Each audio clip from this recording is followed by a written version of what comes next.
Assalamualaikum warahmatullahi wabarakatuh. Selamat datang di channel Kang Selamet. Kali ini Kang Selamet akan menceritakan sebuah kisah yang berjudul Bangkar Sukma. Jasad itu membangkar. Sukma menuntut balas kepada siapapun yang hidup di atas tanah dari saksi kebiadaban. Cerita ini ditulis oleh Queer Typing, dan sebelum kita masuk ke ceritanya, buat kalian yang belum subscribe channel ini, tekan tombol subscribe-nya terlebih dahulu dan tekan tombol notifikasinya agar kalian tidak ketinggalan cerita seram lainnya dari Kang Selamet. Dan jangan lupa follow Instagram Portal Dimensi. Gak usah berlama-lama lagi, langsung saja kita masuk ke ceritanya. Bangkar Sukma. Si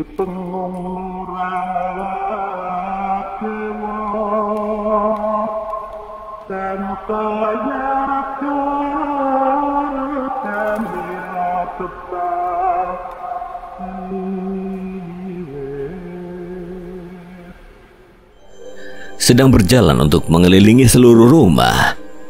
Iya, Sa, itu benar itu, Sa. Dinda udah tidak sadarkan diri seperti orang kerasukan di dalam kamarnya. Sebelum kamu datang, kakak udah lihat Dinda menyisir rambutnya berkali-kali di depan cermin. Tapi wajahnya pucat. Tapi ibu dan nenek malah membiarkannya, aneh sekali. Baru saja Arsa dan Kak Eka akan menutup gorden jendela perlahan. Kini di balik jalannya Mang Karno yang pelan sudah diikuti sosok perempuan yang sudah pernah Arsa lihat berkali-kali, dengan pakaian yang sudah penuh darah. Itu siapa, Sa? Perempuan itu siapa? Tadi Mang Karno sendirian loh. Tiba-tiba terdengar suara teriakan Ibu Elis sangat kencang, membuat Arsa dan Kak Eka keluar dari kamarnya. Eka, Arsa! Ni Amira juga baru terlihat keluar dari kamarnya karena mendengar teriakan kencang Ibu Elis dari arah dapur. Aji, Nek, Arsa, Eka, Aji mati di dapur, cepat kesini. Suara teriakan Ibu Elis makin jelas terdengar, apalagi sekarang disusul oleh tertawa sangat kencang di kamar Dinda. Tertawa melengging perempuan membuat suasana rumahan besar dan mewah itu seketika mencekam. Padahal baru saja hari pertama keluarga Arsa menempati rumah barunya ini. Arsa langsung teringat bisikan malam itu di dalam kosnya, membuatnya tidak percaya dengan ucapan Ibu Elis, karena menjadi pertanda bisikan itu kini benar-benar nyata. Cepat ke sini. Bapak kamu mati, Arsa gantung diri di dapur. Rumah Putih bukan lagi membawa kisah kelam dan tragis yang sedang dialami oleh keluarga Aji Prianto. Apalagi 10 tahun yang lalu di sebuah leweng sudah terjadi sebuah persembahan oleh Pak Hendra. Ada kaitannya apakah dengan kematian aneh Pak Aji Prianto? Mungkinkah Arsa yang harus menanggung beban juga resiko akibat ulahnya? Kenyataan dan masa lalu beriringan datang pada Arsa, apalagi kedatangan sosok perempuan itu seperti membawa pesan. Apakah sebuah pesan dendam, nyawa dan rasa sakit Sukma Ayu? Lalu berhasilkah Pak Wahyu memberitahukan Gama untuk membantu Arsa setelah kematian Pak Aji Prianto? Atau malah Dinda korban selanjutnya? Karena pertanda dan kenyataan sudah Arsa dapatkan, mampukah ia berjumpa dengan keluarga Bahdi di Markadi untuk mendapatkan petunjuk selanjutnya? Atau malah semua ini hendak Ni Halimah dan Ibu Elis? Malam dengan segala gelap hitam pekatnya sudah memberikan bukti serta jawaban atas apa yang sudah menghantui seluruh kehidupan Arsa selama 1 bulan ke belakang. Bukan lagi hanya pertanda, namun kenyataan. Angin yang sangat kencang sudah hadir di luar rumah barunan megah itu, menerpa bunga-bunga indah di taman yang dipenuhi cahaya lampu indah. Diiringi beberapa kali cahaya petir untuk mengundang hujan datang, menambah suasana mencekam yang sedang keluarga Aji Prianto alami. Manakala baru di hari pertama menempati rumah barunya, Rumah Putih di Kampung Marakayangan, malah kini nyawa Aji Prianto yang seketika melayang. Tali dadung sudah menggantung erat tubuh Aji Prianto di ujung pintu dapur, mengikat pada kayu kusen dan celah lubang pembuang udara. Lingkaran talinya bersemayam tepat di bagian leher Aji Prianto, sudah memutuskan seluruh nafasnya yang menghilangkan nyawanya malam ini. Innalillahi. Arsa dan Kak Eka langsung dibuat tidak percaya dengan pemandangan paling mengerikan di hadapan matanya kali ini, membuat mereka berdua hanya bisa mematung tanpa bisa bergerak beberapa detik. Suara tertawa Dinda yang sangat kencang terus-menerus terdengar dari dalam kamar, namun tidak membuat Bu Lisna dan Ni Amirah memperdulikannya. Semua mata tertuju pada tubuh Aji Prianto yang sudah tergantung dengan kedua matanya yang melotot. Tubuhnya sudah penuh dengan lumuran darah yang sengaja dibalurkan ke seluruh tubuhnya sebelum membunuh dirinya sendiri. Kini terus mengeluarkan bau amis terkena hembusan angin dari pintu dapur yang sudah terbuka lebar. Cepat turunkan mayat si Ajisa, sudah tidak bernyawa itu. Ni Amirah harus menerima kenyataan kini anaknya itu sudah mendahului dijemput oleh ajal. Ni Amirah hanya bisa menerima eratnya genggaman tangan Bu Elis, walau sepenuhnya sudah bukan hanya jiwa Ibu Elis saja dari dalam tubuhnya itu. Kakak lihat dulu Dina di kamar. Suara terbata-bata Kak Eka sudah bercampur dengan tangisan langsung berjalan cepat menuju kamar Dinda karena suara tertawanya sedang kerasukan. Dengan terus berusaha menahan air mata sekuat tenaga agar tidak membasahi pipinya dan jantungnya yang sudah berdetak kencang, Arsa perlahan mendekati mayat Aji Prianto. Semakin ia mendekat, semakin ingat tubuh penuh lumuran darah seperti di hadapannya sekarang ini. Pernah ia lihat dengan jelas, bahkan persis sama ketika satu malam di rumah lamanya itu ketika pertama kali mendengar nama Sukma Ayu. Tangan Arsa dengan cepat membawa kursi meja makan untuk ia naiki, melepaskan ikatan di leher Aji Prianto. Malam kini, teringat wajah pucat bapaknya persis dengan sosok perempuan yang ia dapati bersama Kak Eka. Melihatnya dari balik gorden kamar yang sedang mengikuti langkah Mang Karno membawa sesajen dan kemenyannya mengelilingi rumah. Den, innalillahi. Awas ku amang weh. Awas Den. Mang Karno yang panik langsung menyuruh Arsa turun. Ibu Elis dan Ni Amirah langsung mendekat untuk membantu Arsa menerima mayat bapaknya yang akan segera lepas dari gantungan tali dadung. Seketika tubuh tidak bernyawa Aji Prianto sudah jatuh di pelukan Arsa. Ia langsung mencium bau bunga yang bercampur dengan amis darah. Ibu Elis dan Ni Amirah hanya terdiam kaget karena semakin dekat mayatnya itu semakin mengerikan. Apalagi Mang Karno dengan perlahan menutup kedua mata Aji Prianto yang dari tadi melotot. Mandikan malam ini juga kuburkan. Karena kamu ajak warga kampung seadanya saja, gali kuburan malam ini juga.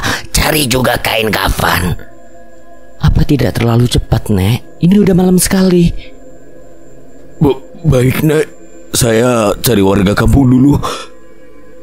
Arsa dan Ibu Elis sudah membaringkan mayat Pak Aji Prianto di dapur. Ibu Elis berjalan masuk ke dalam rumah untuk mengambil sarung sinjang, sementara Mang Karno langsung berjalan keluar untuk mencari warga dengan langkah yang tergesa-gesa. Harusnya Mang Karno tahu apa yang terjadi sebelum bapak mati. Arsa mencurigai Mang Karno pasti mengetahui sesuatu di balik kejadian mengerikan ini. Bititin kemana nih? Bititin sudah pulang sebelum kamu datang, sudah tunggu dulu di sini. Lantas siapa barusannya aku lihat masuk ke kamar ibu? Arsa sangat cemas penuh dengan pertanyaan anehnya itu karena ia masih ingat pada perempuan yang memakai sanggul di kepala bagian belakangnya itu masuk ke dalam kamar Ibu Elis. Arsa terus saja melihat ke arah wajah bapaknya. Kini dari bekas tali dadung sudah terlihat bekas goresan luka yang dalam, namun tertutup lipatan kulit tua mayat Aji Prianto. Malah Ni Amirah yang sama halnya dengan Arsa melihat luka itu hanya menganggukkan kepalanya saja, kemudian pergi ke dalam rumah. Kini hanya meninggalkan Arsa dan mayat Aji Prianto berdua berbarengan dengan suara tertawa Dinda yang tiba-tiba sudah tidak terdengar lagi. Semua tanda-tanda dari sosok perempuan itu sekarang terbukti. Dengan terus memperhatikan mayat bapaknya yang terbaring tanpa nyawa, Arsa mengingat kembali rentetan kejadian yang sudah dilaluinya. Apalagi kejadian bisikan malam kemarin sosok perempuan di kosnya itu terbukti malam ini, membuat keringatnya terus bercucuran. Perasaannya semakin tidak tenang bercampur antara ketakutan dan kecemasan yang semakin menjadi-jadi. Suara rintik hujan turun sudah terdengar malam ini, dibarengi sebuah suara petir yang sangat kencang menyambar, membuat Arsa langsung melihat ke arah luar. Namun malah ia mendapati sosok perempuan itu sedang berdiri di tengah rumput halaman belakang rumah yang sangat luas. Memandang ke arah Arsa, wajahnya pucat hampir sama persis dengan wajah mayat Aji Prianto yang terbaring. Dengan perlahan perempuan itu melemparkan senyum menakutkan pada Arsa. Dia lagi. Bapak, Pak, bangun Pak. Suara Dinda dari kejauhan membuyarkan seketika pandangan Arsa. Apalagi ketika Eka mendekat sudah membawa sarung sinjang. Ibu dan nenek sudah gila, Sah, benar-benar gila. Bisik Kak Eka dengan perlahan menutup jasad bapaknya, diiringi tangisan histeris Dinda yang semakin menjadi. Kenapa memangnya, Kak? Lihat, di leher bapak ada luka. Seperti senang dengan kematian bapak, malah terlihat berbicara sambil tertawa-tawa. Hal itu membuat Arsa dan Kak Eka semakin kebingungan, apalagi Kak Eka menyampaikan bahwa mayat bapaknya itu tidak boleh dibawa ke dalam rumah, menunggu warga kampung dan Mang Karno untuk kembali. Sosok perempuan itu masih berdiri, bahkan dilihat jelas oleh Kak Eka setelah suara petir yang jauh lebih kencang kembali menyambar. Itu tamu yang pernah ke rumah kita, Kak. Tadi masuk kamar Dinda juga. Ucapan Dinda membuat Kak Eka dan Arsa semakin kebingungan dan sangat ketakutan. Ketiga anak Aji Prianto tidak percaya bahwa tamu perempuan yang dari awal memberikan segala teror dan misteri kini sedang memperhatikan mereka bertiga dari dekat mayat Aji Prianto yang sudah tertutup kain sinjang batik. Tutup pintunya cepat, ucap Kak Eka manakala sosok perempuan itu malah berjalan perlahan ke arah mereka bertiga, sama persis ketika malam itu sebagai tamu misterius yang mengetuk pintu rumah yang dibuka oleh Dinda dan Kak Eka, memberikan senyuman paling menakutkan yang pernah mereka lihat malam ini. Sama persis sekali ke Arsa itu yang tadi kenalan di kamar dengan Dinda Sukma Ayu. Ucapan Dinda membuat Arsa langsung bergerak cepat menuju pintu dapur untuk segera menutupnya. Di hadapan mayat Aji Prianto yang sudah tertutup sarung sinjang batik, mereka bertiga berusaha mengatur nafasnya yang masih ngos-ngosan. Masing-masing dari tubuh mereka sudah dibasahi oleh keringat. Tubuh Dinda bahkan sudah memeluk erat Kak Eka, mengingat kembali kejadian di kamarnya. Arsa dan Kak Eka sudah tidak bisa menampik lagi bahwa benar adanya itu adalah Sukma Ayu. Siapa tidak akan masuk perempuan itu? Arsa hanya menggelengkan kepalanya, ketakutan dan kecemasan sudah menjadi satu. Hanya memperhatikan ke arah pintu, apalagi kini suara petir menyambar kembali terdengar semakin kencang. Apa yang mereka bertiga takutkan akan segera terbukti, apalagi kini perlahan tiba-tiba pintu dapur perlahan terbuka. Ke Arsa itu. Dinda semakin ketakutan melihat ke arah pintu. Kak Eka dan Arsa hanya bisa menyaksikan pintu itu akan segera terbuka.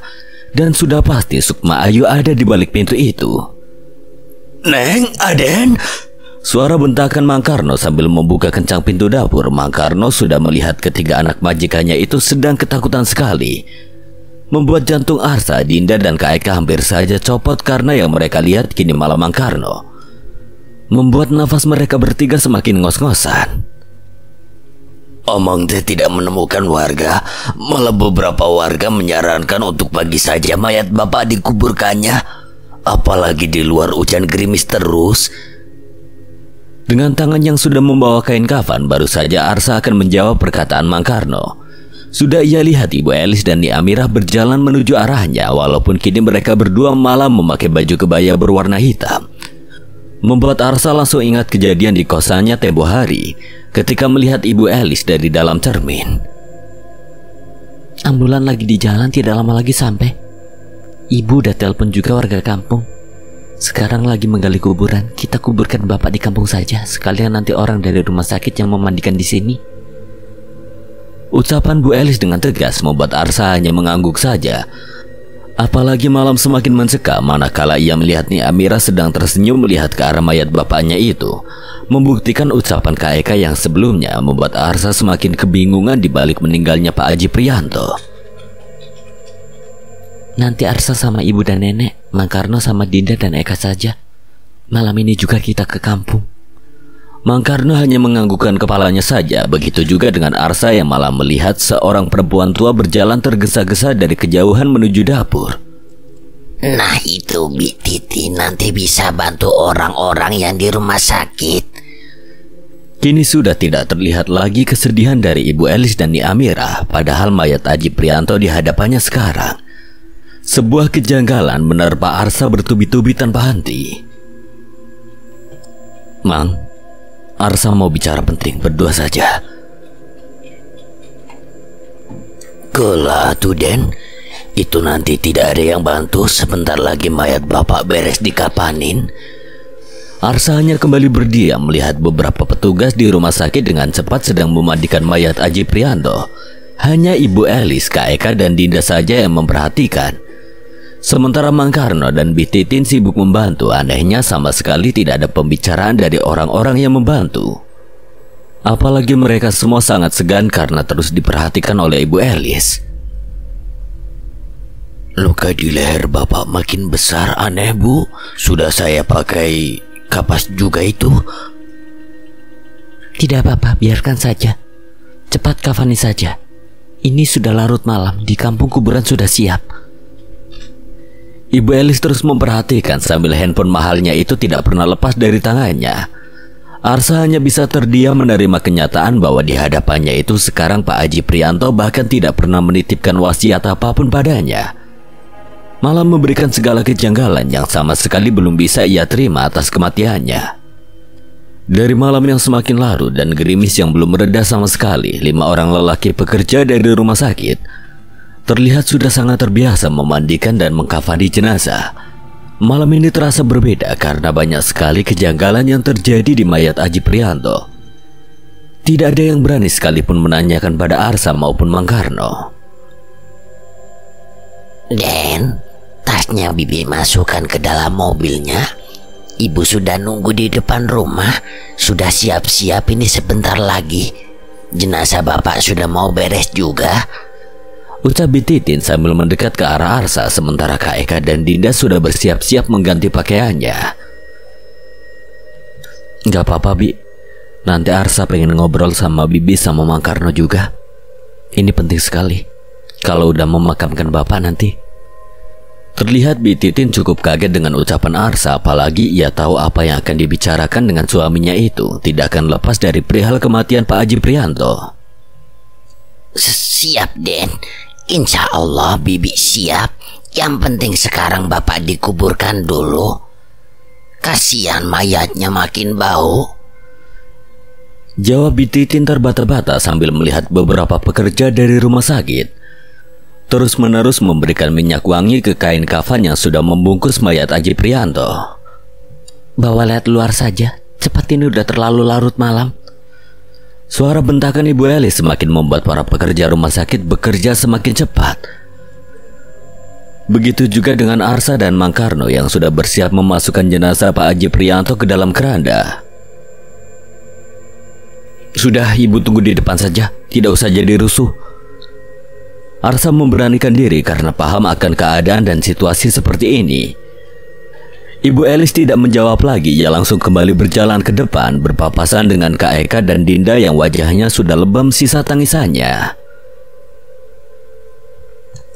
Pulang langsungnya, jangan nunggu di rumah ini. Ibu sama Nini sudah nyuruh menunggu di rumah ini, masalahnya bagaimana? Mereka menunjukkan wajah ketakutan, apalagi suaminya Bi Titin yaitu Mang Karno tidak menjawab lagi. Langsung memangku keranda mayat dibantu oleh Arsa dan beberapa pekerja rumah sakit. 2 orang pegawai itu terlihat beberapa kali memperhatikan ke arah dalam rumah, walaupun seketika melihat perempuan yang sedang duduk dari dalam. Sosok perempuan yang sama yang selama ini menghantui Arsa. Kak Dinda sama Mang Karno ya, sama Kak Eka. Ibu sama kakak sama Nini. Iya, Bi Titin juga sepertinya tidak ikut. Dinda hanya mengangguk saja ketika keranda mayat sudah masuk ke dalam mobil ambulans. Maaf Pak, itu yang di dalam siapa ya perempuan tadi? Saya nggak sengaja lihat. Iya Pak, apa tidak ikut?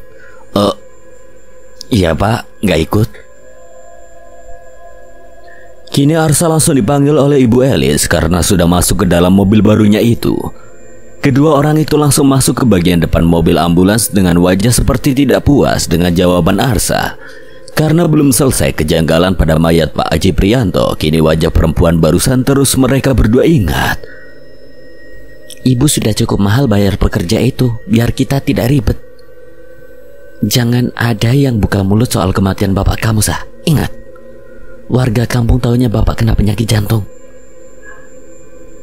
Ucap Bu Elis ketika baru saja mobil yang Arsa kendarai melaju paling belakang, mengikuti mobil yang dikendarai Mang Karno dan cahaya lampu sirene mobil ambulans. Baru saja Arsa akan menjawab, terlihat Bi Titin sedang menutup perlahan pintu gerbang rumah yang sangat besar itu. Namun kedua mata Arsa malah kedapatan melihat sosok perempuan yang ia yakini bernama Sukma Ayu itu berdiri mematung di depan pintu rumahnya. Masih terlihat jelas dari spion mobil. Kamu ini lihat apa sih, Sah? Apa sosok itu berasal dari rumah bekas Pak Hendra? Bisik hati Arsa walaupun semakin merasakan ketakutan, namun malah penasaran yang kian semakin tinggi. Setelah baru 1 hari meninggalkan kampung di mana Arsa lahir dan dibesarkan, kini keluarganya kembali beriringan dengan mobil ambulans, namun membawa mayat Aji Prianto yang sudah mati dengan cara menggantung diri. Pikiran, perasaan, dan hati Arsa semakin kebingungan untuk berpikir tenang dan jernih, manakala segala keanehan dan kejanggalan itu terus menghampiri dirinya. Saya angkat telepon. Apa benar Bapak meninggal? Saya baru dapat kabar dari rekan bisnis Bapak kamu yang sedang dalam perjalanan ke kampung kamu. Apa dimakamkan malam ini juga? Arsa sudah membaca perlahan pesan masuk dari Pak Wahyu, apalagi sebentar lagi akan sampai di salah satu pemakaman umum.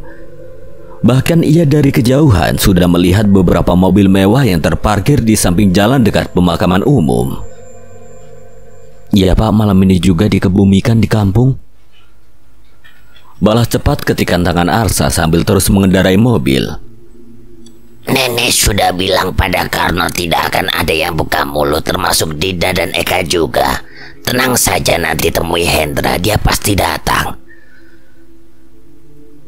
Hal itu membuat Arsa sangat kaget ketika nama Hendra keluar dari mulut Ni Amira. Arsa menemukan sesuatu yang selama ini ia cari, namun ia harus berusaha tenang agar tidak dicurigai oleh Ni Amira dan Ibu Elis. Hampir seluruh warga kampung sudah menanti kedatangan jenazah Aji Prianto yang ternyata di luar dugaan Ni Amira dan Ibu Elis. Kabar meninggalnya Aji Prianto menyebar luas, tidak seperti di kampung Marakayangan. Di tempat rumah barunya itu hampir tidak ada yang mau datang ke Rumah Putih, apalagi jam sudah menunjukkan pukul 1 dini hari. Beberapa tokoh-tokoh kampung, sesepuh, dan seluruh orang yang datang ke pemakaman umum silih berganti mengucapkan bela sungkawa pada Ibu Elis dan Ni Amira. Juga tidak lepas pertanyaan penyebab kematian Aji Prianto yang baru selama 1 bulan sangat dermawan pada warga kampung, karena bisnisnya kembali lagi naik daun. Namun kenyataannya malam ini Aji Prianto terlalu cepat meninggalkan semua usaha yang ia lakukan. Proses penguburan mayat tidak berselang lama, hanya beberapa warga yang sadar ketika mayatnya dikeluarkan dari keranda mengeluarkan bau yang tidak sedap. Apalagi angin dini hari ini tidak biasanya sangat kencang sekali. Arsa tidak dibolehkan turun oleh ibunya Elis, bahkan untuk ikut memasukkan bapaknya ikut ke liang lahat sekalipun. Ayo temui Elis, itu Hendra. Itu sama kisah Ramadi sama Joni juga. Bisiknya Amira sambil menunjuk ke arah seseorang lelaki jauh lebih tua daripada almarhum Pak Aji Prianto, sedang berdiri tegak ditemani 2 orang yang sebelumnya pernah Arsa lihat. Apalagi proses pemakaman baru saja selesai, membuat Arsa baru pertama kali melihat Pak Hendra langsung terkesima karena ternyata mempunyai perawakan cukup tinggi dan berwajah tampan, padahal usianya sudah cukup tua. "Itu teman Bapak, namanya Pak Hendra. Bapak pernah cerita sama Dinda, tapi serem, katanya jahat loh Kak." Ucap Dinda tiba-tiba membuat Arsa dan Kak Eka sangat kaget. "Memang cerita apa Dinda?" tanya Kak Eka sangat penasaran, apalagi pikiran Kak Eka tidak berbeda jauh dengan apa yang Arsa pikirkan saat ini. Tentang keterkaitan yang selama ini bapaknya itu sudah lakukan, padahal bagi mereka bertiga seharusnya masih merasakan kesedihan ditinggalkan bapaknya itu. Namun segala kejanggalan yang terjadi malah membuat mereka penasaran pada penyebab kematian bapaknya itu. "Lupa Kak, tapi hanya jahat, hanya itu yang Dinda ingat." Dinda sedang memikirkan sesuatu, namun tiba-tiba tubuhnya bergetar begitu saja, apalagi tangan Kak Eka langsung menarik paksa Dinda ketika Ibu Elis memanggilnya untuk mendekat termasuk pada Arsa. Arsa bahkan menyadari betul memang hanya Dinda yang selama ini sangat dekat dengan almarhum bapaknya, membuat ia nantinya bisa bertanya lebih dengan segala penasaran yang ia miliki sampai saat ini. Oh, ini Arsa. Saya banyak mendengar bagaimana almarhum Aji begitu bangga terhadap kamu. Cepat atau lambat saya akan banyak berkunjung ke rumah saya. Banyak pesan dari Aji untuk saya lakukan. Pak Hendra memberikan uluran tangannya walaupun ia cukup kaget, masih bingung dan tidak mengerti sejak kapan Aji Prianto berkenalan dengan Pak Hendra. Begitu juga Pak Hendra memuji habis-habisan Dinda dan Kak Eka di depan Ibu Elis dan Ni Amira. Padahal rumah baru Dinda di kota baru saja Aji siapkan, Din. Itu sudah siap, besok atau lusa sudah bisa ditempati semuanya. Soal rumah itu beneran memangnya, Pak? Tanya Kak Eka walaupun ia sudah pernah dengar rencana tersebut, berbeda dengan Arsa yang baru mengetahuinya malam ini. Pak Hendra, Ki Samardi dan Kang Joni terus-menerus menjelaskan keinginan Aji Prianto sebelum meninggal, membuat suasana di depan kuburan itu semakin hangat, bisa mengobati sedikit rasa sedih yang dialami anak Aji Prianto. Padahal yang dirasakan Arsa semakin penasaran pada Pak Hendra, karena seperti ada kaitannya erat dengan keluarganya. Beberapa kali laporan Mang Karno sudah Ibu Elis dengar. Tenda pengajian di depan kuburan Aji Prianto sudah berdiri. Bahkan langsung malam ini juga sesepuh kampung dan para warga bergiliran mengaji. Apalagi dengan bayaran yang tidak kecil membuat apapun yang diinginkan Ibu Elis bisa terwujud. Ayo Dinda, ikut saja dengan saya. Sekalian ibu dan ini juga saya antarkan ke kampung Marakayangan. Lagian sudah lama saya tidak kembali ke sana. Biar Joni saja yang bawa mobil barusan, Karno. Kamu sama Arsa sama Eka ya. Ajakan Pak Hendra kepada Dinda membuat Arsa benar-benar curiga. Apalagi ia punya niatan ingin berbicara dengan Dinda, namun langsung berhasil Kak Eka tenangkan. Tidak apa-apa, tenang saja, Sa. Kesempatan kita berbicara dengan Mang Karno. Kamu yang bawa mobilnya. Di antara nisan-nisan kuburan kini sudah terdapat nama Aji Prianto. Beberapa orang Arsa lihat sudah mulai mengaji di depan kuburan bapaknya itu, membuatnya sedikit tenang. Walaupun ia tahu selanjutnya akan bertanya apa pada Mang Karno. Hanya 3 mobil yang saling beriringan menuju kampung Marakayangan setelah mobil ambulans lebih dulu meninggalkan pemakaman umum. Arsa kini sudah memegang setir mobil, duduk berdampingan dengan Mang Karno yang sudah penuh dengan keringat. Karena dari awal sampai selesai Aji Prianto dimakamkan, ia satu-satunya orang paling sibuk dan bertanggung jawab. Boleh Amang turunkan sedikit jendela mobilnya, Den? Pengen ngerokok banget ini teh. Ucap Mang Karno setelah terlihat Arsa dan Kak Eka akan memulai pembicaraan.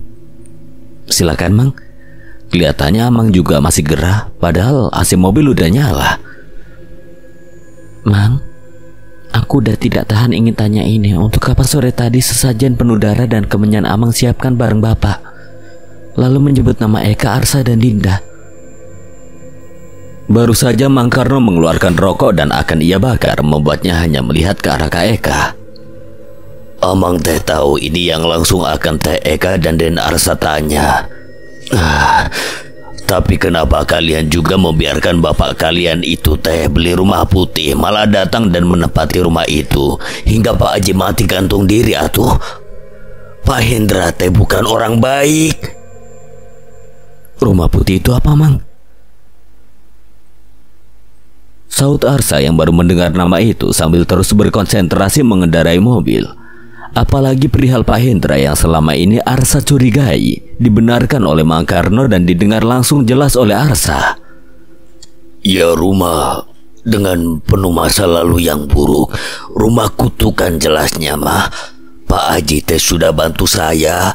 Anak saya sedang sakit parah dimasukkan ke rumah sakit.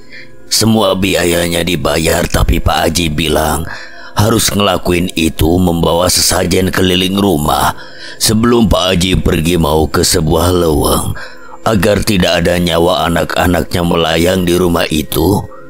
Tahu-tahu teh malah nyawa Pak Haji yang mati bunuh diri. Mang, jangan ngada-ngada, apa itu benar? Lowong mana Mang yang Bapak datangi? Apa yang Teh Eka dan Den Arsa lihat sebelum tadi Amang datang? Apa Sukma Ayu itu bohong? Almarhum Bapak cuma bilang sosok itu bernama Sukma Ayu, dan Den Arsa maupun Teh Eka sudah tahu sosok itu. Bapak berpesan agar ini Amang sampaikan juga. Tapi Bapak tidak bilang Den Arsa pergi ke lowong mananya. Seketika mulut Kak Eka dan Arsa terbungkam oleh perkataan Mang Karno yang ternyata mengetahui hal itu. Membuatnya semakin ketakutan bahwa semua yang terjadi belakangan ini bukan sebuah keanehan semata saja. Apalagi sebuah lowong yang membuat sekarang Arsa curigai. Tanpa Arsa dan Kak Eka sadari, dari dalam mobil yang semakin jauh di depannya itu, Ki Sarmadi duduk bersebelahan dengan Dinda. Anehnya Dinda tidak menolak ketika kedua tangan Ki Sarmadi terus mengelus-elus rambutnya. Walau hal itu disadari oleh Ibu Elis dan Ni Amira, namun tetap saja dibiarkannya. Tangan kanan Ki Sarmadi berusaha mengambil gunting sangat kecil dari dalam sakunya. Dengan perlahan ia sudah berhasil menggunting ujung rambut Dinda. Sebuah senyuman dan ditandai anggukan kepala Pak Hendra yang melihat itu dengan jelas kelakuan Ki Sarmadi membuat mereka berdua hanya tersenyum. Sebuah kejadian yang sama ketika Ki Sarmadi menyembuhkan Ibu Elis dari sakitnya di rumah lama. Bahdi di Markadi dan Mak Saruni siapa Mang? Di mana rumahnya? Dia pasti tahu perihal rumah Pak Hendra. Arsa harus menemui mereka. Di mana hutan yang barusan Amang sebut itu? Ucap Arsa setelah mengingat akan menanyakan nama itu pada Mang Karno. Baru saja Amang akan menyuruh Den Arsa dan Teh Eka hal itu. Dahulu sebelum rumah itu dibeli Pak Haji Teh, hanya mereka yang jaga bertahun-tahun, orang kepercayaan Pak Hendra. Amang yakin ada yang belum selesai dari apa yang sudah diperbuat Bapak Aden Arsa ini. Tapi apa Mang? Siapa nama-nama itu? Tapi mereka sudah bertahun-tahun meninggalkan kampung Marakayangan tanpa jejak. Banyak pisan yang bilang agar tidak terkena kutukan atau getah ulah dari Pak Hendra yang waktu itu teh majikannya. Mungkin ini Maya. Banyak rahasia perihal Pak Hendra dan kematian Bapak dari Mbah Didi dan Mak Saruni. Jawaban Mang Karno membuat semua yang selama ini menjadi rasa penasaran Arsa sedikit terpuaskan dari ucapan Mang Karno dengan logat bicara yang khasnya itu. Membuat ia langsung berpikir cepat untuk bagaimana cara mencari juga menemukan Mbah Didi Markadi dan Mak Saruni. Amang akan berusaha jaga kalian, sama halnya almarhum Bapak membantu Amang dan anak Amang yang sedang sakit. Perasaan kakak semakin tidak enak. Kita harus keluar dari rumah itu bagaimanapun caranya. Saya ini bahaya. Coba kakak besok bicara dengan ibu dan nenek baik-baik. Walaupun pasti sulit kak. Ibu dan nenek tidak akan percaya. Atau mungkin Jangan bilang ibu dan nenek dibalik semua kejadian ini. Baru saja Arsa dan Kak Eka berjalan ke arah rumah. Pintu rumah sudah terbuka. Terlihat Pak Hendra dan Ibu Elis berjalan paling depan diikuti Kang Joni. Malah kini Dinda terlihat sangat dekat sekali dengan Ki Sarmadi. Bahkan beberapa kali elusan tangan Ki Sarmadi mengarah ke rambut panjang Dinda berkali-kali. Hal itu disaksikan jelas oleh Arsa dan Kak Eka. Pak Hendra sudah mau pamit. Tadi si Arsa bawa mobilnya lama sekali. Tidak apa-apa, lain kesempatan saya datang lagi ke sini Bu. Perihal rekan-rekan kerjanya Pak Haji nanti saya yang atur dan arahkan dibantu Joni. Untuk kekuburannya saja langsung berbelasungkawanya, tidak perlu ke rumah. Tanpa ada ucapan apapun lagi Pak Hendra, Ki Sarmadi dan Kang Joni langsung memasuki mobil. Baru Arsa sadari mobil itu juga yang bulan kemarin datang ke rumahnya untuk pertama kali. Bahkan dari mobil itulah sosok perempuan yang Arsa lihat jelas. Dari dalam rumah terlihat Dinda, Ibu Elis dan Ni Amira sedang membicarakan kepindahan Dinda besok akan ditemani oleh Bi Titin sementara yang membantunya di rumah baru di kota.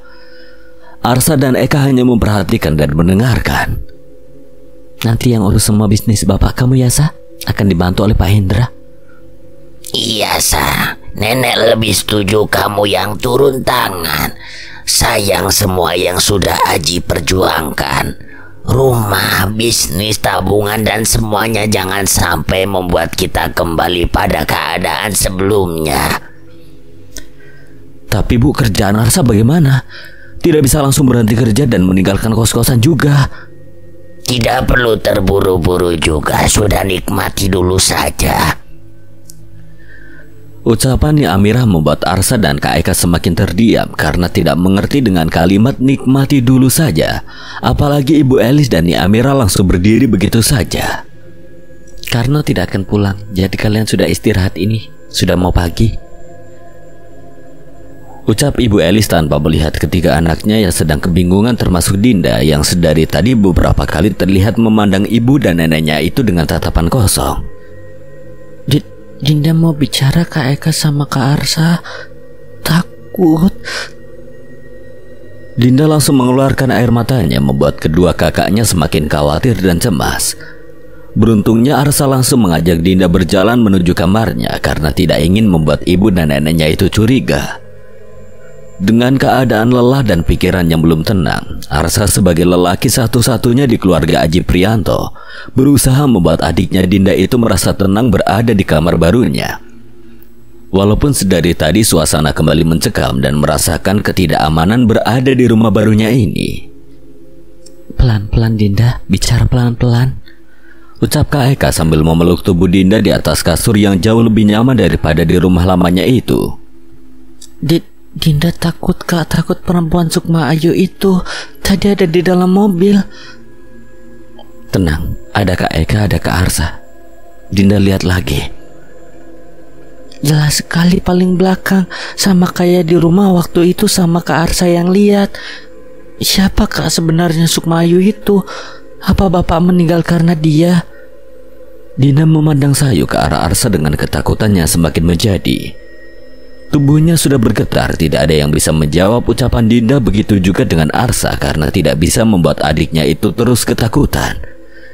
Sementara kenyataan belum bisa ia pastikan. Dinda mau pergi dari rumah ini, takut Kak Eka. Besok sama Bititin mau ke rumah kota saja yang sudah bapak beli ketika masih hidup ya Kak. Boleh ya? Ya mending seperti itu, Dinda pindah aja ke rumah kota ya Sa. Kak Eka semakin erat memeluk tubuh Dinda. Arsa hanya menganggukkan kepala saja sambil membayangkan bagaimana ketakutan yang sudah Dinda alami ketika berada satu mobil dengan Pak Hendra, Ki Sarmadi dan Kang Joni, walaupun ditemani oleh ibu dan neneknya itu. Anehnya Ki Sarmadi dan Dinda terlihat sangat dekat sekali sejak tadi sebelum meninggalkan rumah.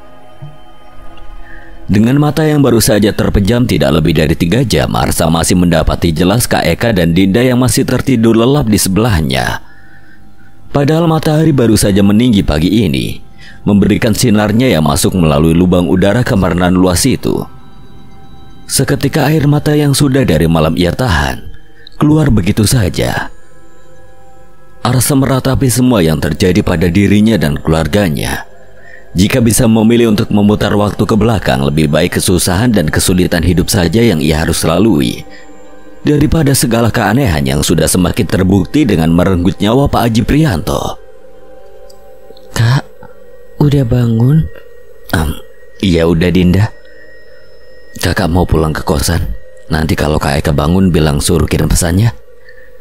Dinda juga kalau udah di rumah baru di kota kirim alamat, nanti kakak ke sana. Kakak hari ini ada urusan.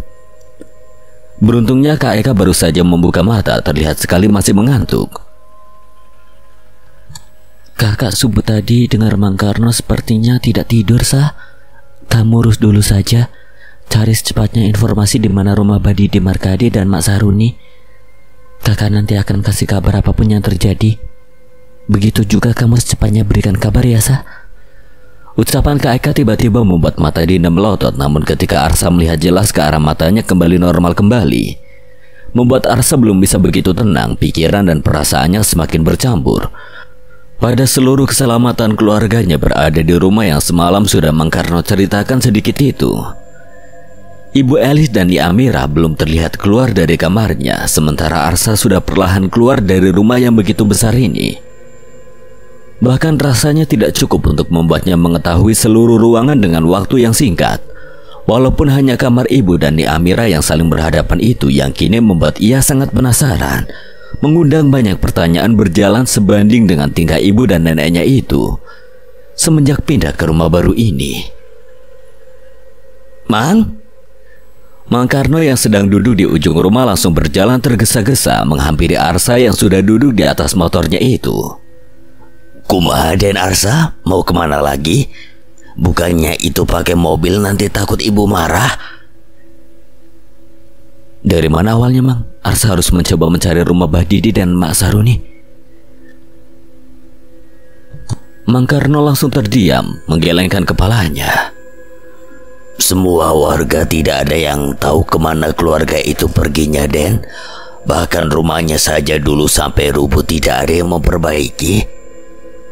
Sudah tidak baik, bakalan buruk juga membahas mereka di rumah ini, bahaya. Kakak dan adik Aden aman selama Amang di sini, jangan khawatir.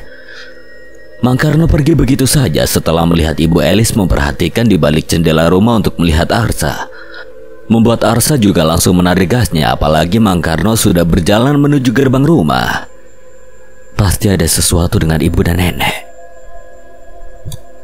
Pernah sekali terdengar kabar ke sebelah barat kampung ini, katanya Den Arsa, Mbah Didi dan keluarganya teh berangkat.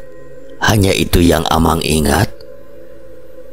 Ucap Mang Karno penuh dengan ketakutan, namun Arsa menyadari kaki dari Mang Karno sudah di luar batas dari rumah barunya itu, membuat Arsa mempunyai kesimpulan tersendiri. Mungkin aman jika bicara tidak di luar batas rumah. 3 hari kemudian, kepindahan Dinda ke rumah baru di kota tinggal bersama Bi Titin membuat Arsa sedikit tenang. Apalagi selalu mendapatkan kabar dari Dinda. Begitu juga Kak Eka selalu merasa tenang dan tidak pernah ada gangguan lagi selama berada di rumah baru. Selama Mang Karno selalu ada di rumah, apalagi Kak Eka, Ibu Lisna dan Ni Amirah lebih memilih bolak-balik ke kuburan Aji Prianto, manakala ada beberapa tamu yang berstatus kerabat bisnisnya almarhum. Giliran Arsa yang semakin dibuat kebingungan, bahkan ia sampai mencetak beberapa peta wilayah untuk mencari keberadaan Mbah Didi Markadi dan Mas Saruni. Untuk memastikan tentang kematian bapaknya yang terus saja ia pikirkan. Ditambah ia belum berjumpa dengan Pak Wahyu karena telah kedatangan ibu mertua dan istrinya ke kontrakan kemudian mengantarkannya pulang. Terakhir kabar dari Pak Wahyu bahwa Gama dan keluarganya sedang mengurus sebuah masalah yang berkaitan dengan sahabat Ibu Dewi, yaitu Alda, membuat Arsa merasakan kebingungan sendiri. Bahkan Ibu Warini dan Pak Gede juga beberapa anak kosannya mengetahui Pak Aji Prianto telah meninggal, hanya mengucapkan bela sungkawa saja dengan alasan dari media cetak yang mereka ketahui. Penyebabnya adalah penyakit jantung, padahal tali dadung yang mengikat di lehernya itu yang telah menghilangkan nyawa bapaknya Arsa. Sulit tanpa petunjuk untuk mencari keberadaan orang seperti ini. Kak, Dinda sakit terus lehernya, kenapa ya? Boleh telepon tidak? Takutnya kakak belum sampai ke kosan. Setelah pesan singkat itu Arsa baca, membuat hatinya tiba-tiba merasa sakit, seperti ada kejanggalan lainnya yang ia rasakan.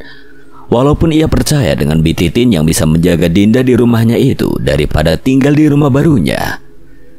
Dinda, halo Din. Sebuah panggilan telepon langsung diterima Dinda sore ini. Kak, ada yang pengen Dinda ceritain? Apa Din, kamu baik-baik aja kan? Tadi juga Kak Eka ditemani Mang Karno ke rumah, Kak. Tinggal kakak aja yang belum datang. Dinda semalam didatangi bapak, tapi apa Dinda, jangan bikin kakak cemas. Tapi bapak penuh darah badannya. Sukma Ayu perempuan itu juga ikut, Kak.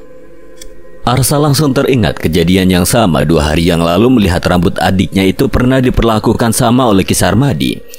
Bahkan ia melihatnya sendiri ketika di depan rumah barunya itu. Terlebih ingatan pada mayat bapaknya ada goresan luka di leher. Dari kosan kakak malam ini menginap di situ ya. Tenang aja, jangan takut. Kakak temani malam ini ya. Jangan lama-lama ya Kak. Takut beneran Dinda ini Bi Titin aja tahu kok Dinda cerita. Tapi kayak gak percaya.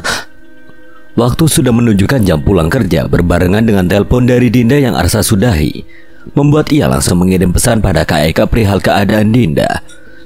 Karena panggilannya sama sekali tidak diterima.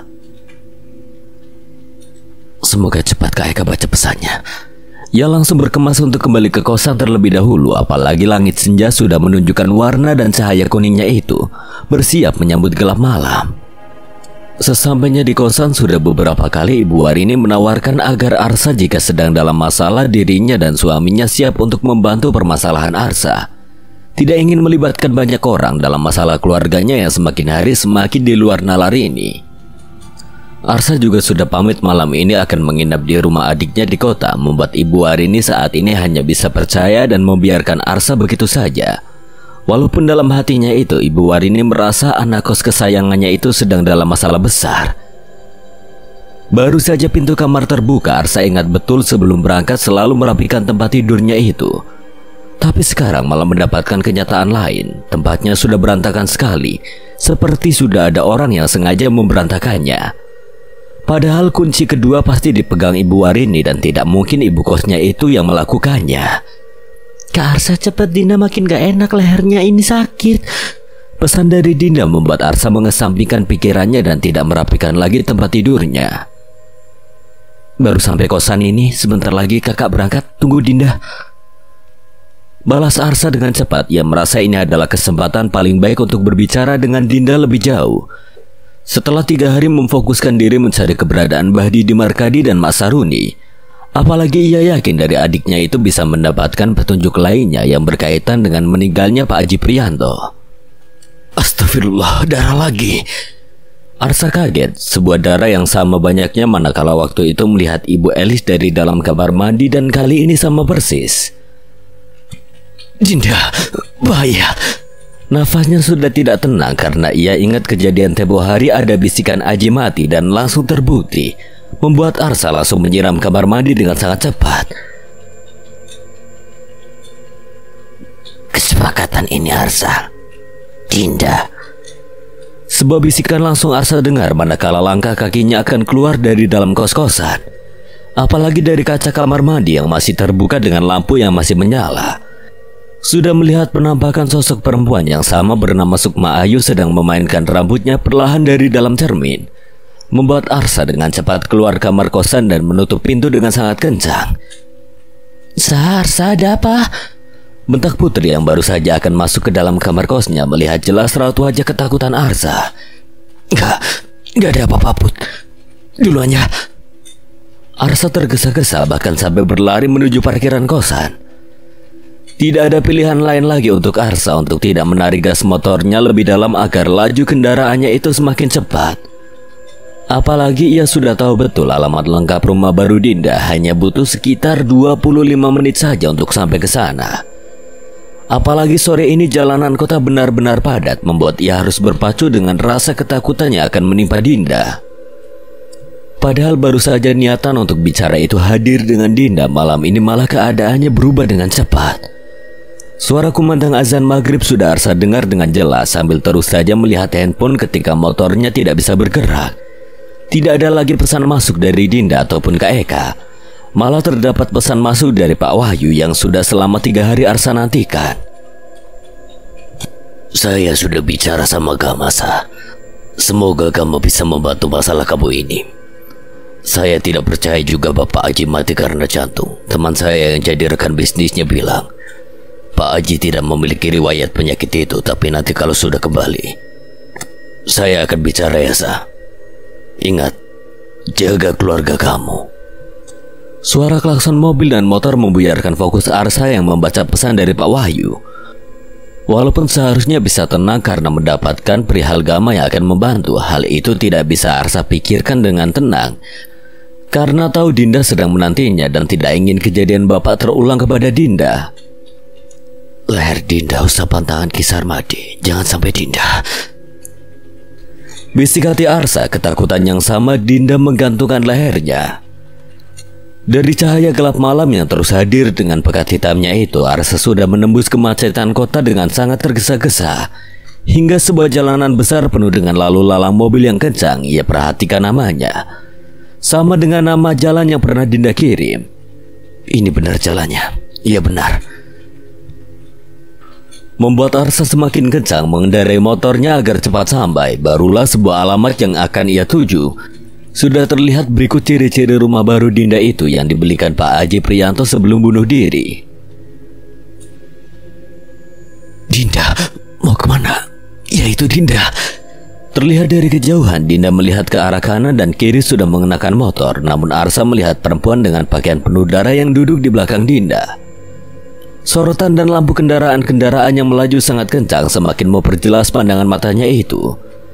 Membuat Arsa langsung menarik gas motornya lebih dalam untuk memastikan apa yang sedang kedua matanya itu lihat. Dinda, awas! Namun kalah cepat dengan sebuah laju mobil box yang secara bersamaan menabrak bagian samping motor Dinda dan perempuan penuh darah itu. Membuat beberapa kendaraan mengerem mendadak termasuk Arsa yang dibuat hampir jatuh menyaksikan kejadian adiknya itu di depan matanya yang tidak jauh. Terlihat Bi Titin bahkan berlari ke depan jalan karena suara mobil box yang menabrak motor Dinda itu mengeluarkan suara yang sangat kencang sekali. Dan Arsa, Bi, Dinda. Tangisan langsung meledak. Arsa sudah mendapati tubuh adiknya itu sudah tidak utuh lagi dengan darah yang menyentuh aspal yang tidak sedikit. Tanpa perempuan yang sebelumnya Arsa lihat penuh darah, ia hanya bisa melihatnya dengan mematung. Mendapatkan kenyataan yang sama bahwa bisikan dari sosok yang ia yakini adalah Sukma Ayu. Kejadian untuk kedua kalinya merenggut dua nyawa keluarganya dalam waktu kurun kurang dari seminggu.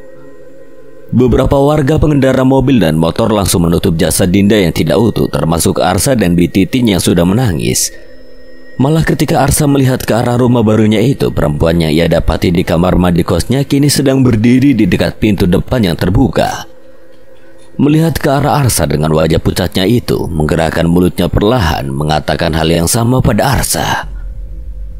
kesepakatan. Dinda. Sambil melemparkan senyuman yang sangat menakutkan, Arsa hanya bisa melihatnya. Semakin hatinya terluka, malah semakin tumbuh dendam dalam dirinya untuk mengetahui siapa sebenarnya Sukma Ayu itu dan kenapa harus melalui dia bisikan kematian itu terjadi. Semakin membuat Arsa cemas siapa nama selanjutnya yang akan dibisikkan pada telinganya, antara dia seorang atau Kak Eka. Keluarga yang belum lama bisa terlepas dari sebuah ancaman kematian, manakala waktu itu harus membantu keluarga Alda lepas dari sebuah masalah. Dari akad jiwa yang dilakukan keluarganya kini sedang berbicara serius di meja makan tanpa Ibu Mulyani yang sengaja mereka sepakati untuk tidak diberitahu lebih dulu. Apalagi makan malam baru saja selesai. Kabar yang dibawa oleh Pak Wahyu, suami dari Teh Anggit, kakaknya Dewi, sudah sampai ke rumah keluarganya tentang permasalahan anak buah Pak Wahyu yaitu Arsa. Bahkan sedari tadi Pak Wahyu sudah menceritakan dan menyebutkan nama-nama yang ia ketahui dari Arsa, termasuk Pak Haji Prianto yang meninggal secara mengenaskan dan juga Dinda yang bernasib sama. Kasihan Arsa itu. Tiba-tiba Teh Anggit berbicara dengan mengelap air matanya setelah mendengarkan kejadian itu. Mang Idim sudah mengetahui sebenarnya, Kang. Maaf Kang, jangan salah sangka dulu atau berpikiran apapun. Kejadian Alda sudah memberikan pelajaran pada keluarga kita, termasuk pesan Ki Dudi pada Gama. Tidak ada alasan untuk Gama menolak. Tapi Gam, kasihan Arsa. Ini bapak sama adiknya sampai begitu loh. Semuanya tidak masuk akal sama sekali. Walaupun benar takdir kematian bukan urusan kita yang hidup ini. Tapi Wi, semua ada aturannya. Kita tidak bisa sembarangan mencampuri urusan orang. Jika keadaannya memang harus, Budi akan datang segera ke sini. Ki Dudi juga akan bicara. Gamang selalu siap untuk membantu. Apalagi ini berkaitan dengan anak buah kesayangan Akang di kantor. Sekarang anaknya sedang dalam ketakutan tinggi. Bayangkan belum 1 minggu Pak Haji meninggal dan kuburannya saja masih tanah merah. Harus bersanding dengan makam anak bungsunya itu Dinda. Akang berusaha membuat Arsa tenang. Tapi masalahnya takut hal ini terjadi ketiga kalinya karena semua di luar nalar kita.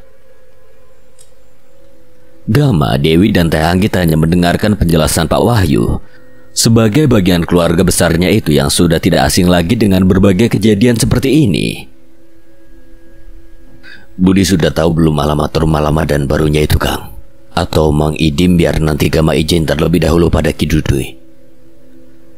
Semua nama-nama yang selama ini Arsa curigai berkaitan dengan Sukma Ayu. Nama perempuan yang menghantui Arsa, Budi dan Mang Idim sudah tahu. Walaupun Akang tidak sopan hanya melalui telepon saja, Kam. Maafkan, tidak ada waktu dan pilihan lagi masalahnya. 2 hari yang lalu mereka sudah mengetahuinya, Kam. Gama hanya memikirkan bagaimana Arsa bisa menghadapi hal tragis seperti itu. Dari tadi Pak Wahyu bercerita, Gama hanya tidak ingin mengulang kesalahan yang sama. Karena memang sudah jatah ia hidup untuk membantu, apalagi ini adalah suami dari kakak iparnya. Seketika suasana menjadi hening. Apa yang sebelumnya Ki Dudui katakan setelah selesai urusan dengan Alda tersebut. Gama terus saja berpikir untuk menyampaikan kalimat yang membuat Pak Wahyu tenang malam ini. Kang, maaf. Semoga Budi cepat memberi Gama kabar. Apalagi tidak mungkin Mang Idim dan Ki Dudui menolak. Tunggu 1 atau 2 hari. Kalau Budi tidak juga datang ke sini, Gama yang akan menemuinya termasuk Ki Dudui. Tenang saja. Kebetulan ini lagi libur semester, jadi banyak waktu. Pak Wahyu, Teh Anggit, dan Dewi terus memperhatikan ucapan Gama yang sangat serius mulai menanggapi masalah ini. Buat Arsa tenang terlebih dahulu. Di mana posisi dia sekarang? Di rumahnya apa di kosannya, Kang? Hari ini di rumahnya pulang. Sudah hari keempat sejak kematian Dinda.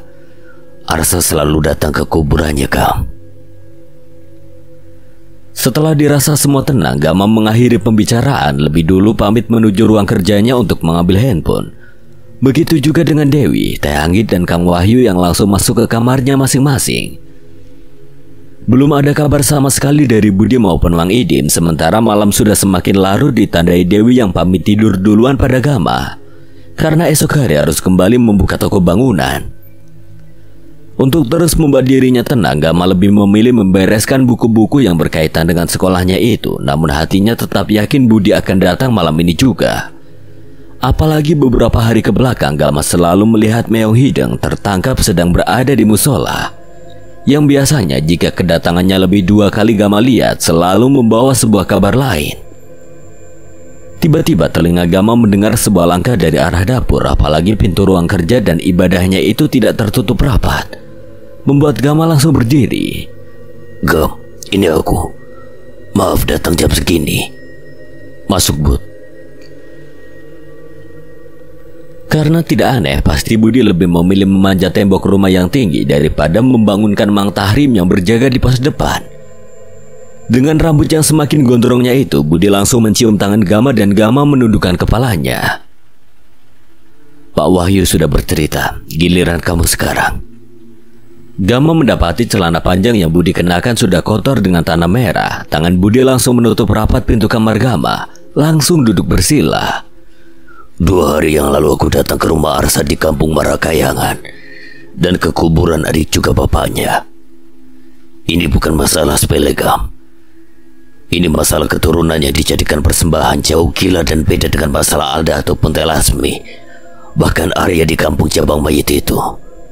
Ini lebih bahaya. Gama hanya memperhatikan dan tidak ada pilihan selain harus percaya pada apa yang Budi katakan malam ini. Apalagi belum lama Pak Wahyu sudah bercerita bagaimana meninggalnya Pak Aji dan Dinda. Kalau tidak diputus, Jejak dan sosok perempuan bernama Sukma Ayu akan menghabisi Arsa, kakaknya, bahkan mungkin ibu dan neneknya itu yang sekarang mengendalikan Sukma Ayu. Apa ada yang tahu kamu datang ke sana, Bud? Sengaja aku melihat tiap malam jejak dan arwah Sukma Ayu ada di kuburan Dinda dan Pak Haji. Sekarang yang dia incar Eka. Ya, Eka dari nama yang aku tahu soal keluarga besar Haji. Selanjutnya Arsa yang dianggap paling penting. Kuncinya adalah di penjaga rumah sebelumnya yang belum aku ketahui, Kam. Tiba-tiba terdengar suara pintu dari kamar Teh Anggi terbuka. Gama dan Budi menyangka bahwa Kang Wahyu yang keluar dari kamarnya. walaupun langkahnya bukan menuju dapur melainkan ke arah depan. Budi dan Gama seketika saling menatap mendapati sesuatu yang aneh dari arah depan pintu rumahnya itu. Apalagi masing-masing dari bulu pundak mereka berdua sudah saling berdiri. Budi, perintah aku habisi jejak dan arwah itu, Kam. Itu Sukma Ayu mengikuti aku. Cepat, perintah aku, Kam. Baru saja mulut Gama akan menjawab, sudah terdengar pintu depan terbuka. Lengkingan suara Teh Anggi terdengar kencang, membuat Budi dan Gama dengan cepat keluar kamar. Langsung dari kejauhan mendapati kepala Teh Anggi sudah dililit oleh sebuah tali, kain kafan ikat pocong yang sama yang pernah menjerat kepala Arsa. Jelmaan ibunya Arsa, aslinya Jejak dan Sukma Ayu. Gama. Tiba-tiba bukan Pak Wahyu yang berjalan ke arah Gama, melainkan Pak Aji Prianto yang menjelma di rumah Gama dengan tubuh penuh lumuran darah. Dari dalam kamar Pak Wahyu sudah berlumuran darah. Yang mengganggu urusanku akan mati. Dua nyawa sudah direnggut oleh sebuah kejadian yang sama sekali tidak bisa diterima oleh Arsa. Apalagi sebelum Dinda tertabrak, Arsa melihat jelas siapa dan kenapa penyebab kematiannya itu. Dari semakin terpuruknya keadaan dan ancaman pada Arsa, kabar sudah sampai kepada Gama dan Budi. Namun apakah semuanya akan terungkap jelas? Bisakah Bangkar Sukma membawa kisah jauh lebih mencekam dan memakan lagi nyawa? Siapa dalang utama di balik sangat liarnya Sukma Ayu?